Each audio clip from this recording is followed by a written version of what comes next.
Tem coisa no cerrado que não tem nome. E o que não tem nome não pode ser morto. Dito popular do interior piauiense. O vídeo durou 43 segundos. 43 segundos que destruíram a vida de Renato Figueiredo. Era uma segunda-feira de agosto, daquelas em que o calor do Piauí parece uma entidade viva, algo que respira no seu pescoço e se recusa a ir embora. Renato estava no seu apartamento em Teresina, sentado na cadeira gamer que custara 3 meses de salário, quando o arquivo chegou no grupo de WhatsApp da família. A mensagem era do primo Gilberto, lá da fazenda Boa Esperança, no município de Castelo do Piauí. Pessoal, isso aqui apareceu na câmera de segurança hoje de madrugada. Ninguém tá dormindo aqui não. Que bicho é esse, meu Deus? Renato clicou sem pensar. A câmera era daquelas baratas, imagem granulada em preto e branco com um timestamp no canto superior direito. 3h17:44. A cena mostrava o lado de fora do celeiro da fazenda, uma área aberta de terra batida, cercada por mandacarus e uma juazeira velha cuja copa sombreava quase metade do terreno. Nos primeiros 10 segundos, nada. Apenas o vento balançando os galhos e um cachorro, o Negrão, Renato reconheceu, dormindo perto da porta do celeiro. Então, o Negrão acordou. Não foi um despertar gradual. Foi como se alguém tivesse plugado eletricidade no animal. O cachorro se levantou de um salto, virou o focinho para a direita do quadro, para a escuridão além da juazeira, e começou a uivar. Não latir, uivar. Um som longo, agudo, de lamento. Depois ele parou e ficou completamente imóvel. O rabo entre as pernas, as orelhas coladas na cabeça, os olhos fixos no escuro. Renato se inclinou para a tela. Aos 22 segundos, alguma coisa emergiu das sombras. A primeira coisa que ele notou foi a altura. A criatura, se é que podia ser chamada assim, tinha uns 2,5 metros, talvez mais. Mas não era uma altura de ser humano alto, nem de animal grande. Era uma altura errada. Os membros compridos demais, o tronco estreito demais, a cabeça pequena demais para o corpo todo. Ela se movia numa cadência que fazia doer nos olhos tentar acompanhar. Não era um passo, não era uma rastejada. Era uma combinação das duas coisas, como se os joelhos dobrassem para o lado errado em alguns momentos e para o lado certo em outros. O Negrão não se mexeu, nem fugiu, nem atacou. Só ficou ali, paralisado, enquanto a coisa atravessava o pátio devagar. Aos 36 segundos, a criatura parou no centro do quadro e virou o rosto para a câmera. Renato pausou o vídeo. Seu coração estava acelerado de um jeito que ele não conseguia explicar. Não era medo exatamente, era algo mais primitivo. Algo que vinha de um lugar anterior à linguagem, anterior ao pensamento. Um alarme instalado no DNA de todos os seres que algum dia precisaram sobreviver à noite. Ele aproximou o rosto da tela. O rosto da criatura era liso, sem olhos aparentes, sem nariz. Só uma boca. Uma boca enorme, horizontal, que atravessava quase toda a largura do que deveria ser a cabeça, com cantos que se curvavam para cima num sorriso geométrico, perfeito, cirúrgico. Não tinha dentes visíveis, só aquele sorriso branco contra a pele escura. Renato ficou olhando por um tempo que não conseguiu medir. Então percebeu que a boca estava se mexendo. A coisa estava falando. Sem som. A câmera não tinha áudio, mas os lábios se abriam e fechavam num ritmo regular, como se estivesse recitando algo. Uma oração, uma lista, um nome. Nos últimos 3 segundos do vídeo, a criatura deu um passo em direção à câmera. Só um. Depois o vídeo acabou. Renato ficou olhando para a tela preta por um longo tempo. Então pegou o celular e ligou para Gilberto. A Boa Esperança ficava a 4 horas de Teresina por estrada de terra. Renato fez o caminho sozinho, numa Hilux emprestada do seu chefe, com uma mochila no banco de trás e um gravador de mão no bolso do peito. Ele era jornalista. Ou pelo menos tinha sido antes de o jornal fechar e ele aceitar um emprego de redator numa agência de marketing. Mas o instinto não morreu. Quando viu aquele vídeo, a primeira coisa que sentiu, logo depois do medo, foi o faro de uma história. Gilberto esperava no portão quando ele chegou, às 3 da tarde. O primo tinha 42 anos, mas parecia ter envelhecido 10 desde a última vez que Renato o vira, no Natal passado. A barba por fazer, os olhos fundos com olheiras roxas. "Boa que você veio", disse Gilberto, sem mais saudação. "Tô precisando de alguém que não ache que eu surtei. Você sumiu do grupo depois que postou o vídeo, porque todo mundo ficou mandando meme de lenda do Cerrado e você bebeu a pitu errada." Ele cuspiu no chão. "Ninguém veio aqui." "Eu vim." Gilberto acenou com a cabeça e abriu o portão. A fazenda era pequena para os padrões do interior, uns 50 alqueires, criação de gado de corte e um pequeno pomar de goiabeiras. A casa principal era de alvenaria, pintada de branco amarelado que o sol tinha desbotado. O celeiro ficava a uns 100 metros atrás, separado por um terreiro de terra vermelha. "Quando foi a primeira vez?" perguntou Renato enquanto caminhavam. 3 semanas atrás." Gilberto falava baixo, como se não quisesse que a fazenda ouvisse. "Que tipo de barulho?" "Tipo alguém xingando em língua que você não entende." Ele franziu o senho. "Não é bem xingando, é mais contando alguma coisa num ritmo sem parar." Renato anotou isso. "E os animais?" "3 reses mortas." A voz de Gilberto ficou mais tensa. "Não comidas, não atacadas, mortas. Deitadas no pasto como se tivessem decidido deitar e nunca mais levantar. Mas com as bocas abertas, completamente abertas, sabe? Tipo que a mandíbula tivesse sido forçada."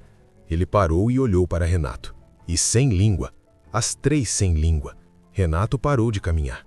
"Sem língua?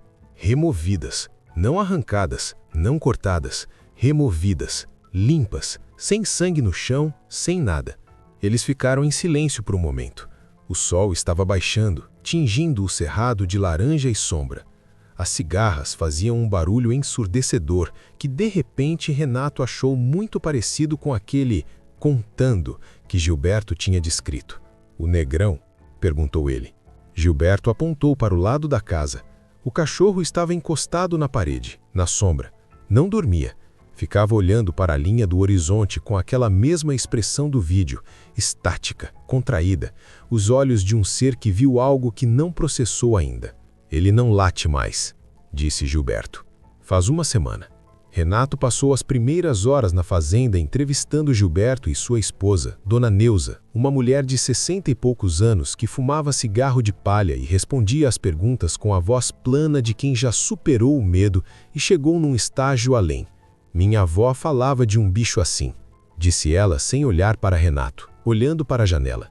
"Chamava de o desfolhador. Dizia que ele vinha quando a terra ficava com raiva." "Raiva de quê?" "De gente." Ela deu uma baforada no cigarro. "Quando a gente faz coisa errada com a terra, desmatamento, queimada, essas besteiras, a terra manda o bicho. A senhora acredita nisso?" Ela virou o rosto para ele pela primeira vez. Os olhos dela eram velhos e calmos e cheios de uma certeza que Renato achou mais assustadora do que qualquer histeria. "Rapaz, eu acredito no que eu vi com esses olhos." "E o que eu vi não tem explicação de bicho normal. Então vou acreditar na explicação que eu tenho." Às 10 da noite, Renato instalou-se numa cadeira na varanda dos fundos, de onde tinha visão direta do terreiro e do celeiro. Gilberto tinha instalado uma câmera nova, melhor resolução, com áudio, e os dois revezariam a vigília. A noite no Cerrado é diferente da noite na cidade. Na cidade o escuro é relativo. Tem sempre um poste e uma janela acesa, o reflexo laranja do céu. No Cerrado, quando a lua some atrás das nuvens, o escuro é absoluto, físico. Parece que você pode segurar o escuro na mão. Meia-noite. Nada. 1 da manhã. Nada. Renato estava lutando contra o sono quando ouviu. Primeiro achou que era o vento, mas ele tinha aprendido a reconhecer o vento nas últimas horas. O vento do cerrado tem um sotaque, um jeito de passar pelas folhas dos cerradões que é único. Isso não era o vento. Era um som baixo, rítmico, que vinha de algum lugar à direita, na direção da Juazeira Velha. Renato ficou imóvel. O som cresceu gradualmente, não em volume, mas em definição. Como quando você começa a ouvir uma conversa à distância e aos poucos as palavras foram ganhando forma. Só que as palavras que ele estava ouvindo não tinham forma. Eram sons articulados que chegavam perto de ser linguagem e depois escapavam, como tentar pegar fumaça com as mãos. E havia cheiro, um cheiro que chegou junto com o som, que não existia um segundo antes. Renato tentou identificar. Carne velha, sim, mas não exatamente. Algo mais embaixo desse cheiro. Algo que lembrava o cheiro de terra depois da chuva, mas com um componente químico, ácido, que queimava levemente a parte de trás da garganta. O negrão gemeu. Renato se levantou da cadeira devagar. Pegou a lanterna e o celular. Hesitou. Então foi. Ele sabia que não devia. Toda pessoa que assistiu a qualquer filme de terror na vida sabe que não se vai investigar o barulho sozinho, à noite, no escuro. Mas o instinto do jornalista, ou talvez só a estupidez, era mais forte. Atravessou o terreiro em direção à Juazeira. O cheiro foi ficando mais forte a cada passo. O som continuava, aquele murmúrio sem palavras, vindo de algum lugar à frente. A lanterna iluminava um cone de luz que parecia pequeno demais para aquela escuridão. Ele parou a 3 metros da Juazeira e apontou a lanterna para cima. Na Juazeira, enrolada nos galhos como uma serpente enorme, mas vertical, com aquele jeito errado de dobrar os membros, estava a criatura. Estava olhando para ele, ou pelo menos voltada para ele, porque não tinha olhos. Aquele rosto liso, aquela boca enorme com um sorriso perfeito e branco. De perto, Renato pôde ver detalhes que a câmera granulada não tinha capturado. A pele não era apenas escura, era texturizada, como couro velho, coberta de sulcos horizontais regularmente espaçados, como se alguém tivesse marcado a criatura à faca, linha por linha, de cima a baixo. Os dedos das mãos, havia muitos dedos, mais do que deveria ter, talvez 8 ou 9 em cada mão, estavam enrolados nos galhos da árvore com uma precisão que parecia intencional, calculada. A boca se abriu. O som que saiu não foi o murmúrio que Renato vinha ouvindo, foi algo completamente diferente. Alto, claro, repentino, como vidro quebrando dentro do crânio. Não era uma voz, era frequência. Uma nota que não existia em nenhuma escala musical que ele conhecia, que vibrou nos ossos do rosto e fez seus olhos lacrimejarem. Renato caiu de joelhos. Não foi uma decisão. Os joelhos simplesmente cederam. A criatura desceu da árvore num único movimento fluido.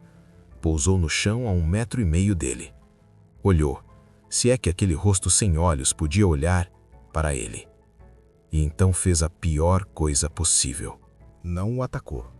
Só ficou parada, a boca se abrindo e fechando naquele ritmo de recitação, os muitos dedos se fechando e abrindo ao lado do corpo, e ficou olhando para ele por tempo longo demais. Renato ficou paralisado, não por escolha, mas porque o corpo simplesmente não respondia. Era como estar no estado hípnico entre o sono e o despertar, quando a consciência funciona, mas o corpo não. Quanto tempo passou? Ele não sabia. Podia ter sido 1 minuto, podia ter sido 10. Então a criatura virou as costas para ele e voltou para as sombras. Devagar, sem pressa, como alguém que terminou o que foi fazer.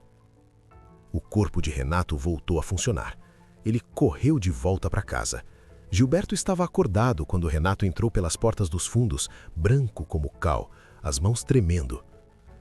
"Você viu?", disse o primo. Não era pergunta.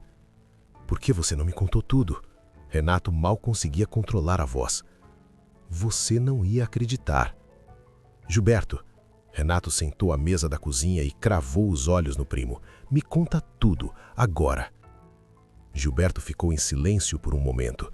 Depois se sentou do outro lado da mesa, colocou as mãos sobre a superfície como se precisasse de algo sólido para se segurar e começou a falar.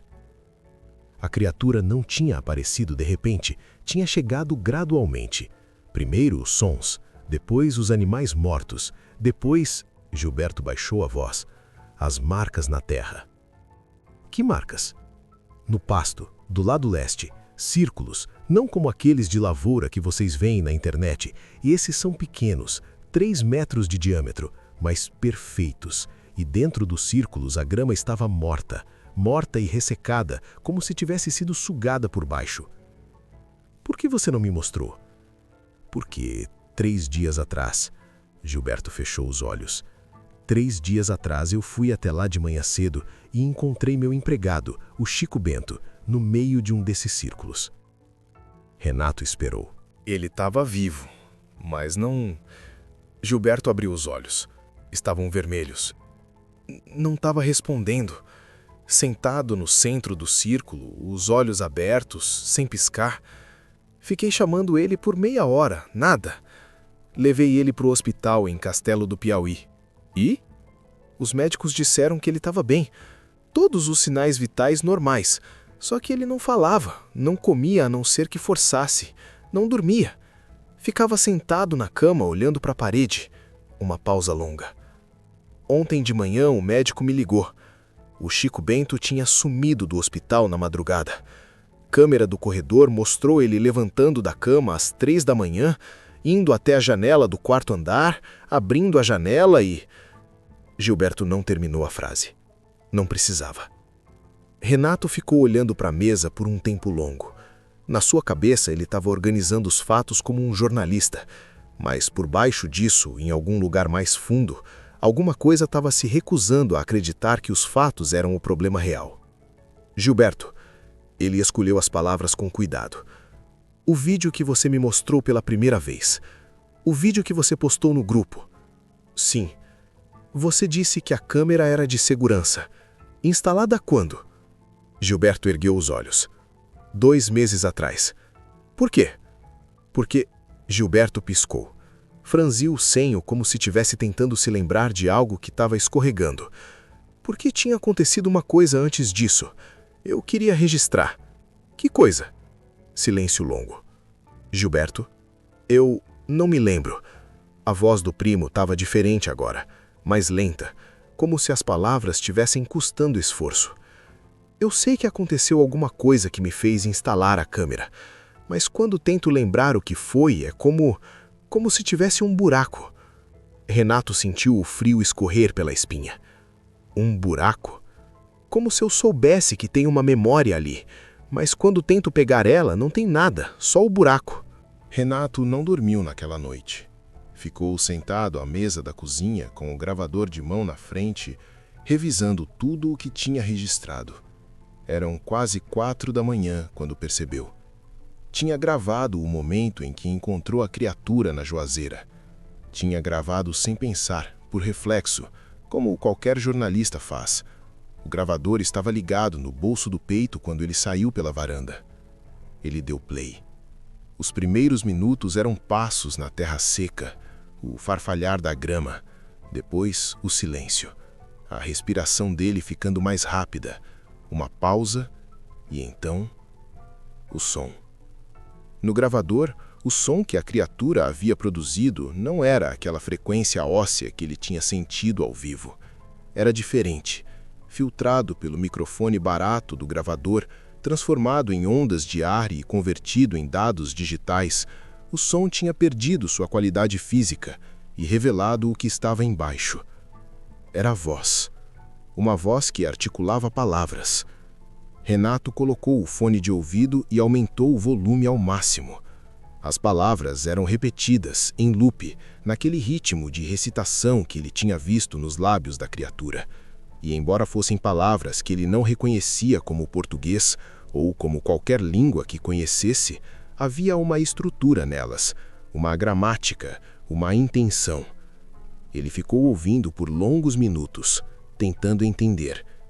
E então, no meio do loop sem sentido, entre 2 blocos de palavras desconhecidas, ouviu com clareza absoluta, pronunciado com uma precisão estranha e cuidadosa, como uma citação inserida no meio de um texto em outra língua: Renato Figueiredo. O gravador caiu da mão. Ele ficou olhando para o chão da cozinha por um tempo que não conseguiu medir. Depois, pegou o aparelho devagar, deu rewind e ouviu de novo. Renato Figueiredo. O nome dele. Seu nome completo, pronunciado com o sotaque errado de quem aprendeu uma língua tardiamente, no meio de um murmúrio que ele tinha achado que era apenas ruído. Ela sabia o nome dele. A criatura que tinha aparecido na fazenda 3 semanas antes de ele chegar sabia o nome dele. Ele levantou da cadeira depressa demais e bateu o joelho na mesa. Xingou. Caminhou até a janela e ficou olhando para o terreiro escuro. Ela sabia que eu ia vir. O pensamento chegou com uma clareza que era quase física. Ela não estava lá por causa da fazenda, ou não só por isso. Ela estava esperando por mim. O sol nasceu às 6h15. Renato tinha passado as últimas 2 horas revisando o vídeo original. O vídeo de 43 segundos que Gilberto tinha postado no grupo.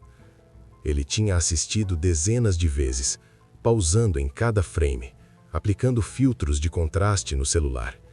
E tinha encontrado algo que não estava lá na primeira vez. Ou estava lá, só que ele não tinha querido ver. No último segundo do vídeo, no frame em que a criatura dava um passo em direção à câmera, antes do arquivo terminar, havia algo no canto inferior esquerdo da imagem. Pequeno, quase invisível contra o fundo escuro do terreiro. Uma pessoa.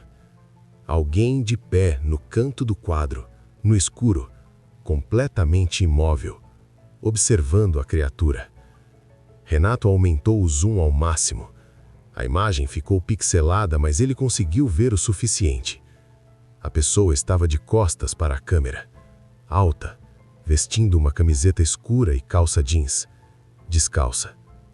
Tinha o cabelo curto, os ombros largos. Era Gilberto. Renato ficou olhando para a imagem por um tempo longo. Depois, ouviu passos no corredor. "Você não dormiu", disse Gilberto, entrando na cozinha. Não era pergunta. Sua voz estava diferente da noite anterior.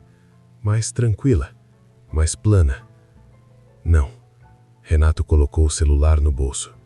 Devagar, tentando não deixar que o movimento fosse visível.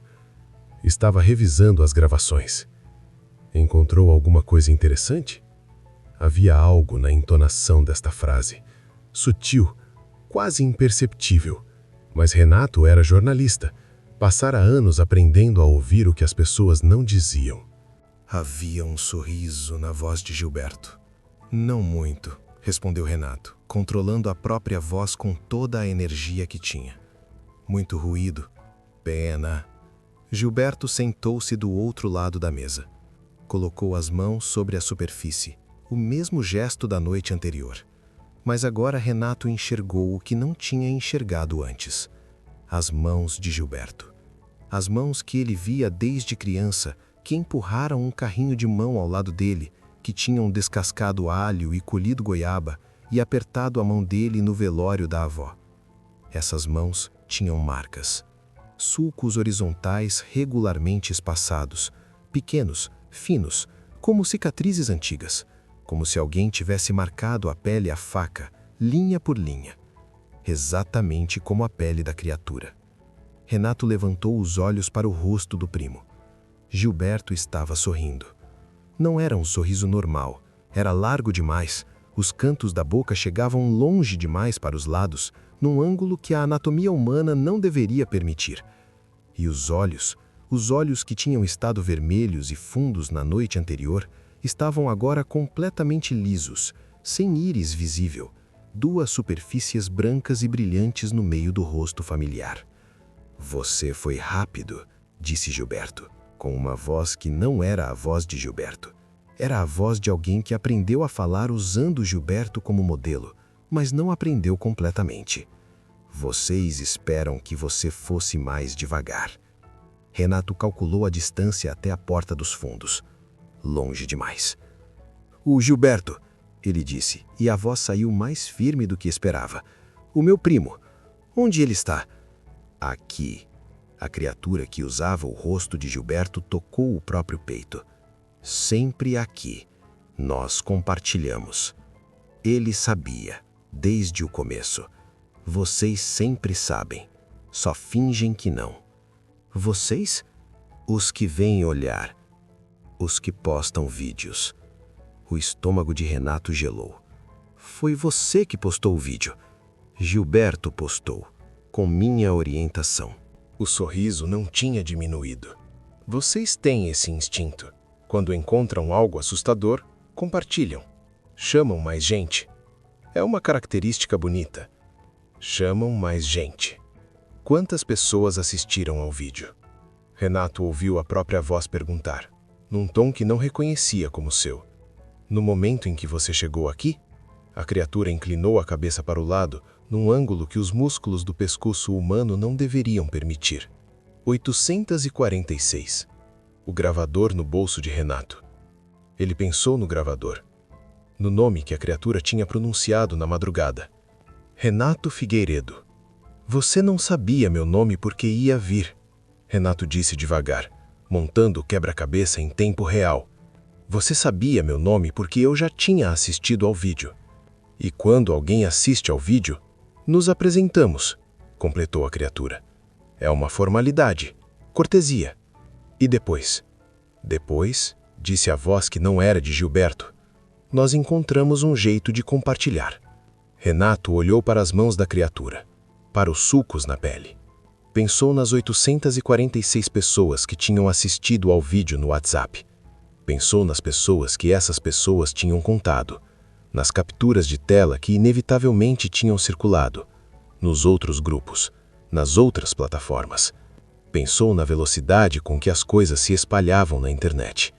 Ele se levantou devagar, pegou o celular no bolso, manteve os olhos na criatura. E então fez a única coisa que um jornalista instintivamente faz quando encontra a história de sua vida. Abriu o aplicativo do YouTube. Fez o upload do vídeo de 43 segundos. Escreveu no título: Bicho estranho filmado em fazenda no Piauí. Câmera de segurança real. E clicou em publicar. A criatura observou tudo isso com aquele sorriso impossível, sem se mexer. Por quê? Você precisava que eu fizesse isso, não precisava? Por que você não fez você mesmo? Porque... A criatura inclinou a cabeça para o outro lado. As pessoas não acreditam quando vêm de nós. Acreditam quando vêm de vocês. Renato olhou para a tela do celular. O vídeo tinha sido carregado. Já aparecia na busca. Nas primeiras 3 horas, enquanto Renato ainda estava sentado na cozinha da fazenda Boa Esperança, sem conseguir se mover, sem conseguir gritar, sem conseguir fazer nada além de olhar para a tela enquanto a criatura que usava o rosto do seu primo ficava sentada do outro lado da mesa sorrindo, o vídeo atingiu 50.000 visualizações. Às 10 da manhã, eram 200.000. Ao meio-dia, o vídeo tinha viralizado. Estava em todo lugar. Renato colocou os fones de ouvido e deu play no áudio do gravador de mão. Ouviu o murmúrio da criatura na juazeira. Ouviu o seu próprio nome pronunciado no meio das palavras sem sentido. E então ouviu, logo antes do silêncio final, algo que não tinha ouvido da primeira vez. Outros nomes. Dezenas deles, pronunciados um por um, com aquela precisão estranha de quem aprendeu tarde. Nomes comuns. Nomes que poderiam ser de qualquer pessoa. Nomes que poderiam ser de qualquer um que tivesse assistido ao vídeo. Renato tirou os fones de ouvido. Olhou para a janela. Lá fora, o cerrado se estendia até o horizonte, quieto e vasto, e cheio de sombras que o sol alto não conseguia dissolver completamente. E em algum lugar nessas sombras, em algum lugar nos celulares de milhares de pessoas que tinham assistido, compartilhado, encaminhado, comentado, alguma coisa acordava, se apresentava e começava, com muita paciência, a aprender um nome novo. Se você assistiu ao vídeo até o final, e você assistiu, porque é isso que fazemos, somos assim, então já ouviu seu nome ser pronunciado. Você só ainda não sabe. Boa noite.